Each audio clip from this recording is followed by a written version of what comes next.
శివరాత్రి నేపథ్యంలో మండల దీక్ష గావిస్తున్న శివస్వాముల అన్నదాన కార్యక్రమంలో నాగర్ కర్నూలు ఎమ్మెల్యే రాజేష్ రెడ్డి పాల్గొని శివస్వాములతో కలిసి ప్రత్యేక పూజలు నిర్వహించారు.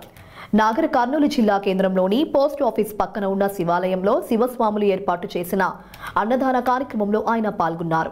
స్వయంగా ఆయన స్వాములకు వడ్డించి అనంతరం వారితో కలిసి దీక్షను స్వీకరించారు. ఈ సందర్భంగా ఆయన మాట్లాడుతూ స్వాములందరూ నియమనిష్టలతో దీక్షను నిర్వహించాలని, పరమేశ్వరుడి కృప ప్రజలందరిపై ఉండాలని ఆకాంక్షించారు.